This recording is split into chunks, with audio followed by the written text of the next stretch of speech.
제13문 우리가 살펴보도록 하겠습니다. 13문의 내용을 보게 되면은 우리 시조가 창조받은 지위에 그대로 있었습니까? 라는 질문이고요. 거기에 대한 답은 우리 시조는 의지의 자유를 받았으나 하나님께 범죄함으로써 창조받은 지위에서 타락하였습니다. 이렇게 이야기하고 있습니다.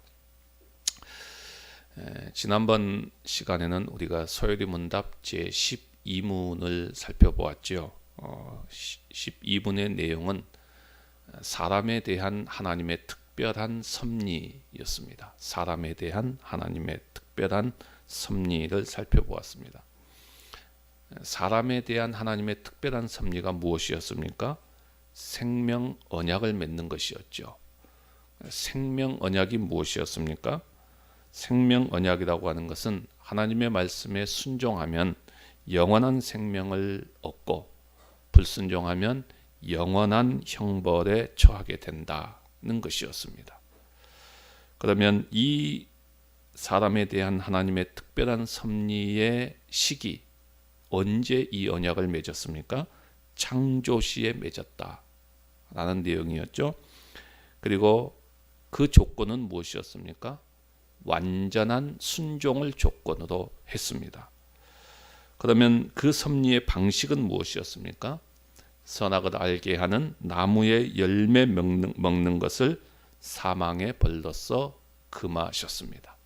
여기까지 우리가 12문에서 살펴보았죠. 자, 그렇다면 이 사람에 대한 하나님의 특별한 섭리에 대해서 사람은 어떤 반응을 보였느냐 하는 것입니다. 타락했다는 것입니다. 자, 이것이 오늘 우리가 살펴보게 될 제13문의 내용입니다. 그래서 이제부터 우리는 제13문에서 제19문까지는 타락에 대한 내용을 살펴보게 되어질 것입니다. 사실 이 부분이 굉장히 당혹스러운 부분입니다. 지난 시간에만 해도 우리를 향하신 하나님의 특별한 섭리에 대해서 우리가 공부하면서 그 하나님의 놀라운 섭리, 그 하나님의 놀라운 사랑을 우리가 살펴보았는데 곧바로 끔찍한 일이 일어납니다. 이것은 마치 정신 차리고 보니까 어느새 범죄의 자리에 있는 셈이지요. 이 일이 어떻게 된 것이고 그 결과가 무엇이고 우리는 어떻게 되었는가 하는 부분에 대해서 이제 앞으로 계속해서 살펴보게 되어질 것입니다. 타락에 대해서 공부할 때에 두 가지의 사전적인 지식이 먼저 필요합니다. 하나는 창조에 대해서 우리가 먼저 생각을 하셔야 됩니다. 특별히 처음 창조된 우리의 상태가 어떤 상태였는가, 이걸 우리가 놓쳐서는 안 됩니다. 우리가 얼마나 소중한 존재였는가 하는 것을 기억해야만 합니다. 왜냐하면 그래야만이 타락의 결과로 우리가 얼마나 비참한 자리에 떨어졌는가 하는 것을 절실히 알기 때문입니다. 그냥 창조된 상태에서 타락했다 이러면 별 느낌이 없습니다. 어디서부터 어디로까지 추락했는가, 이것을 우리가 비교하면서 볼 수 있어야만이 이 타락에 대한 부분을 우리가 제대로 이해하게 되어진다는 것이죠. 그 다음에 두 번째는 이 타락조차도 하나님의 섭리 가운데 있다는 사실입니다. 자, 이것이 이제 쉽게 이해되지 않는 부분일 것입니다. 타락이 하나님의 섭리 가운데 있다면 수많은 의문스러운 질문들이 쏟아질 수밖에 없습니다. 그러나 지금 우리는 무엇을 공부하는 가운데 타락이 나옵니까? 사람에 대한 하나님의 특별한 섭리, 즉 하나님의 섭리를 공부하면서 특별히 이 타락이 이어집니다. 그리고 우리가 섭리에 대해서 공부할 때에 섭리의 대상이 무엇이었습니까? 모든 것이었죠. 모든 것. 자, 그렇다면 당연히 인간의 타락도 하나님의 섭리 안에 있었다는 뜻이 되어집니다. 인간의 타락이 하나님의 섭리를 거스린다거나 하나님의 계획이 마치 인간이 예상치 못한 범죄로 인해서 헝클어져 버린 것처럼 오해해서는 안 된다는 것입니다. 그래서 이 부분이 좀 어려울 수는 있지만은 하나님은 우리의 이해를 초월하신 분이시고 가장 탁월한 지혜를 가지고 일을 하시는 분이시므로 우리는 하나님의 일하심을 있는 그대로 인정해야만 합니다. 물론 사람들은 이 부분 앞에서 여러 가지 반문을 할 것입니다. 뭐 하나님의 섭리가 이렇게 허술하냐? 하나님의 계획이 뭐 이러냐? 타락이 하나님의 섭리 안에 있다면 내가 죄를 짓는 것도 결국은 하나님의 뜻이겠네. 뭐 이런 질문, 이런 의문들이 생기게 됩니다. 그러나 이 부분은 제가 이미 말씀을 드렸습니다. 하나님의 뜻과 계획에 대해서 오해하는 가운데 생기게 되어지는 질문들인 것입니다. 자, 우리가 어떤 계획을 세우기 위해서는 내가 좋아하는 부분만 가지고 계획을 세울 수 없습니다. 내가 계획을 세운다 하면은 내가 좋아하지 않는 부분, 내가 원하지 않는 부분까지도 다 포함해서 계획을 세워야 하는 것입니다. 마찬가지로 하나님의 계획도 마찬가지입니다. 하나님의 계획에도 하나님이 원치 않는 것, 하나님이 싫어하는 것, 그 모든 것들까지 당연히 다 포함되어 있는 것입니다. 그래서 사람들이 이해하기 힘들어하는 부분이지만은 타락도 하나님의 섭리 가운데 있다라는 이 사실을 우리는 분명히 알아야 합니다. 자, 이제 제13문으로 와서 우리 조상들이 처음 창조된 그 상태의 지위로 있었느냐 하는 것입니다. 우리의 조상들은 자유의 의지를 받았는데 그것을 가지고 하나님께 범죄하여 타락했다라고 이야기하지요. 여기에서 우리는 타락에 대해서 살피면서 네 가지 정도를 좀 생각해 볼 수가 있습니다. 그 첫 번째는 우리의 첫 조상입니다. 누구입니까?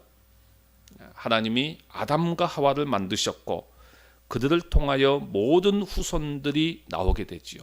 결국은 이 땅의 모든 인류는 아담과 하와의 후손들입니다. 그래서 모든 인류의 첫 부모, 첫 조상은 바로 아담과 하와라는 것입니다. 자, 그 다음에 두 번째로 생각할 것은 그런데 우리의 이 첫 조상들은 창조받은 그 상태, 그 지위로 있지 아니하고 타락했다는 것입니다. 그러니까 우리가 타락을 말할 때 우리가 창조받은 그 지위가 어떤 지위였는가 하는 것을 분명히 알아야 합니다. 창조된 그 상태에 생명의 언약을 받은 놀라운 자리에 있었죠. 그러니까 가장 영광스러운 고귀한 자리에 있었습니다. 창조받았을 때. 그런데 그 지위를 지키지 못하고 타락하고 말았다는 것입니다. 사람들은 그 고귀한 존재로 지음을 받았다가 타락한 것에 대해서 별로 기분 좋은 이야기도 아니고 유리한 내용도 아니기 때문에 대부분 무시합니다. 그리고 어떻게 해서든지 자기 쪽에 책임을 적게 하려고 다른 사람에게 책임을 전가하기를 원하고 반론을 제기합니다. 그래서 끊임없이 사람들이 질문하죠. 왜 선악과를 만들어 가지고, 왜 하나님이 그렇게 해가지고. 이게 이제 쓸데없는 질문이거든요. 그러니까 이것은 사람들이 계속해서 자기의 책임을 전가시키려고 하고 반론을 제기하고 싶은 그러한 사람들의 마음인 것입니다. 그러니까 인류 역사에 있어서 이러한 시도들이 계속해서 있지요. 지금도 사람들 속에 마음속에는 이런 것들이 있게 됩니다. 그래서 인류 역사 속에서는 이것을 하나의 신화로 취급해버리는 그러한 일들도 있었고요. 타락을 인정하기 싫은 것이죠. 그런가 하면 인간의 타락이 인정하더라도 그것은 별로 중요한 일이 아니다 라고 생각해 버립니다. 하지만 이것은 굉장히 중요한 일입니다. 엄청난 사건입니다. 그렇게 고귀한 존재가 가장 비참한 상태로 떨어진 것입니다. 대체 무엇이 아쉬워서 이렇게 되었을까요? 여기서 세 번째 내용이 나오게 됐죠. 세 번째는 이 타락은 하나님께 범죄함으로 이루어졌다는 것입니다. 범죄함으로. 이 타락은 아담이 하나님께 범죄함으로 이루어졌다라고 말하고 있는데, 그렇다면 아담은 어쩔 수 없이 범죄할 수밖에 없었느냐? 이 질문을 먼저 좀 던져볼 필요가 있습니다. 그렇지 않다는 것입니다. 그러니까 우리가 분명히 알아야 될 것은 하나님께서 사람을 창조하셨습니다. 사람이란 어떤 존재로 창조했습니까? 하나님을 사랑하고 그분의 말씀을 순종할 수 있는 존재로 창조하셨습니다. 그리고 그 사실을 깨우쳐 주셨습니다. 약속도 하셨습니다. 저 길로 가면 너는 죽을 것이다. 이 길로 가면 너는 살 것이다. 그래서 이 길로 가야 된다 라고 가르쳐 주셨습니다. 이렇게 하면 영생을 얻을 것이다 라고 하면서 하나님께서 충분하게 설명하시고 또 약속하셨습니다. 그리고 더 중요한 것이 있습니다. 그것은 사람은 그렇게 할 수 있는 책임감 있는 존재로 창조되었습니다. 다시 말해서 아담은 거룩한 하나님의 명령을 충분히 지킬 수 있는 능력의 사람으로 창조되었다는 것입니다. 그런데 이것을 의도적으로 거절합니다. 의도적으로 하나님을 대항하면서 계명을 어겼습니다. 옳은 일을 할 수 있는 충분한 능력과 자유를 가졌음에도 불구하고 그는 범죄했습니다. 불순종할 경우에 무서운 결과를 가져온다는 사실을 미리 알았고 미리 경고를 받았음에도 불구하고 그는 불순종했습니다. 아담과 하와는 자신들을 존재케 하시고 피조물을 다스릴 권한을 주시고 하나님과의 친밀한 교제를 허락하시고 궁극적인 영원한 생명도 주시겠다고 약속하신 하나님을 잊어버리고 자기 소견에 옳은 대로 행하여 최초에 지음받은 그 상태, 그 지위로부터 타락하고 말았던 것입니다. 하나님의 말씀에 대한 불순종은 단순히 순종하지 않음에 그치는 것이 아니라 적극적으로 이것은 하나님을 대적하는 행위였고 하나님을 대항하는 행위가 되어서 하나님의 심판과 징계를 피할 수 없게 되었습니다. 이것이 타락이죠. 이것이 범죄인 것입니다. 우리의 첫 조상들이 저지른 이 범죄로 말미암아 그 결과로 타락이 일어나게 되어졌고 이것은 오늘날 우리에게도 그 영향을 미치고 있는 것입니다. 마지막 네 번째로는 그러면 이 타락은 사람들의 자유의지에 따른 자유로운 행동이었다라고 말합니다. 그러니까 자유의지라고 하는 것은 자신의 뜻에 따라 어느 누구의 강요나 간섭도 받지 않고 이것을 선택할 수도 있고 거부할 수도 있고 또한 이것을 행할 수도 있고 행하지 않을 수도 있는 자유를 말하는 것이죠. 근데 하나님께서 지으신 사람은 어떠한 상태에 있었느냐 하면은 자기 의지를 가지고 하나님의 뜻을 어기고 사망의 길을 갈 수도 있었고 아니면 하나님의 뜻에 순종해서 생명의 길을 갈 수도 있었습니다. 그러니까 이렇게도 할 수 있고 저렇게도 할 수 있는 의지를 가진 존재로 지음을 받았다는 것입니다. 이것이 하나님의 창조의 신비가 바로 이것입니다. 그러니까 하나님께서 아무것도 없는 상태에서 존재케 했다라고 하는 것도 이거 엄청난 창조의 신비지요. 그런데 더 놀라운 신비는 하나님께서 사람을 창조하시되 사람이 자유의지를 가지고 자기 의사를 가지고 하나님께 순종할 수도 있고 하나님을 거역할 수도 있고 창조주를 거역하고 배반할 수도 있고 창조주의 말을 어기고 불순종할 수도 있는 존재로 창조되었다라고 하는 것은 이건 더더욱 신비로운 일입니다. 우리를 하나님께서 로봇으로 만들지 않았다는 것입니다. 얼마든지 우리가 우리의 자유로운 행동을 가지고 자유의사를 가지고 할 수 있는 존재로 그런 인격체로 하나님께서 우리를 창조하셨다는 것입니다. 그런데 이 자유의지를 하나님을 거역하는 쪽으로 사용해버린 것입니다. 앞에서 공부했던 생명언약은 인간이 도저히 실패할 수 없는 시험이었습니다. 그러니까 다시 말해서 지킬 수 없는 것을 하나님께서 지키라고 한 것이 아니었다는 것입니다. 얼마든지 책임감 있게 지킬 수 있는 것입니다. 그런데 여기서 이 시험에서 실패한 것이죠. 이것을 성경은 어떻게 표현합니까? 자의적으로, 자유롭게, 그리고 잘못 행하여 범죄했다라고 설명합니다. 어쩔 수 없이 선악과를 먹는 것이 아니라는 것입니다. 여러분, 에덴 동산에 과실나무가 몇 그루나 있었을까요? 모르기는 몰라도 엄청나게 많았을 것입니다. 굳이 선악과를 찾아가서 먹지 않아도 됩니다. 낙원과 같은 최고의 장소로 만들어졌기 때문에 어쩌면 세상에서 가장 맛있는 과일들로 가득 차 있었을 것입니다. 그런데 굳이 찾아가서 고의로 저지른 죄입니다. 너 그거 먹으면 죽는다고 분명히 이야기했음에도 불구하고 그것을 먹는 것입니다. 넌 자유의지를 가지고 그 사람의 아담의 자유로운 행동을 가지고 그렇게 행했던 것입니다. 여기서 사람들은 이런 변명을 합니다. 아담이 먹긴 먹었지만은 사탄이 유혹한 것이 아니냐. 죄의 책임이 사탄에게 있지 않냐. 사탄의 유혹이 너무 달콤했고 사탄의 유혹이 너무 강력했기 때문에 어쩔 수 없이 넘어간 것이 아니냐. 얼마든지 이렇게 변명하면서 발뺌을 하려고 합니다.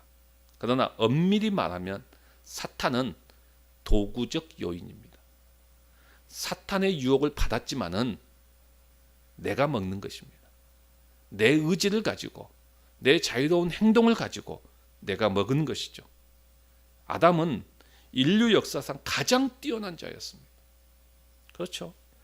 그런 그가 하나님의 경고를 멍청해서 못 알아들을 리도 없고요. 의지가 박약한 존재도 아니었고요. 과일을 다 먹어 치워야만이 직성이 풀린다라는 중독 증세도 아닙니다. 이것은 전적으로 자기 의지를 가지고 자기 의사를 가지고 행한 자유로운 행동이었습니다. 그래서 아담을 우리는 첫사람이라고 말하죠. 예수 그리스도를 둘째 사람이라고 표현합니다. 예수님과 비교해 보면 이 사실은 더욱더 그렇습니다. 예수님도 시험을 받았습니다. 그렇죠? 뿌리치기 힘든 시험이었습니다. 너무나 강력한 시험이었습니다. 예수님이 시험을 받았다는 것은 사람으로서 인성을 가진 사람으로서 시험을 받은 것입니다. 물론 예수님은 사람만이 아니라 인성만 가지고 있는 것이 아니라 하나님이셨습니다. 신성도 가지고 있었습니다. 만약에 예수님께서 신성만 가지고 있었다고 한다면 하나님뿐이었다면 아무도 시험할 수 없습니다. 시험 받을 수도 없습니다. 하나님은 시험을 받지 않으시는 분이기 때문입니다. 그러나 하나님이시지만은 또한 사람을 위해서 사람이 되신 관계로 인성을 가진 존재이기 때문에 예수님도 시험을 받았습니다. 하지만 예수님은 그 시험을 이기셨습니다. 아담도 마찬가지죠. 사탄의 유혹을 받을 수 있습니다. 시험을 받을 수 있습니다. 그러나 그 시험을 이길 수 있는 능력이 있는 존재입니다. 하지만 그는 그의 자유의지를 가지고 하나님을 대항하는 쪽으로 하나님의 말씀을 어기는 쪽으로 가게 되었습니다. 그래서 자유로운 행동으로 범죄한 것입니다. 이 부분 앞에서 우리는 어떤 변명도 필요 없습니다. 왜 선악과를 만들어 놓고 범죄하게 했느니, 사탄이 유혹을 했느니, 하와가 와서 했느니, 뱀이 했느니, 이런 것에 대해서 변명할 여지가 없어요. 이것은 전적인 자유로운 행동으로 범죄하는 것이죠. 그러니까 우리 인간이 선악과를 따먹었다라고 하는 것은 자신이 존재하게 되었다고 하는 감사, 하나님이 나를 만드셨다라고 하는 감사 다 잊어버린 것이죠. 하나님께서 너에게 우리 인간에게 피조물을 다스리시고 관리한 책임을 주셨다는 사실도 다 잊어버립니다. 창조주 하나님, 그 놀라우신 하나님께서 나에게 약속하셨고 나와 사랑하는 사이가 되자고 말씀하신 그 영광된 모든 말씀 다 잊어버렸다는 것입니다. 궁극적으로 나에게 주시겠다고 하신 그 놀라운 영원한 생명, 그것조차도, 그것이 얼마나 귀한 것인지조차도 다 잊어버린 것입니다. 인간의 타락은 이렇게 드러난 것이죠. 말도 안 되는 일이 일어난 것입니다. 죄를 지을 필요가 전혀 없었던 존재가 뭐가 부족해서 그 좋으신 하나님을 거역하느냐 하는 것입니다. 모든 것이 다 좋고 모든 것이 다 완벽했다가 갑자기 헝클어져 버린 느낌, 완전히 추락해져 버린 그러한 상황입니다. 근데 이 추락은 곧 사망의 자리로의 추락입니다. 하나님을 거역하는 것이 뭐 그렇게 큰 문제냐라고 말할지 모르지만은 큰 문제입니다. 왜냐하면 죽음이기 때문입니다. 사망이기 때문입니다.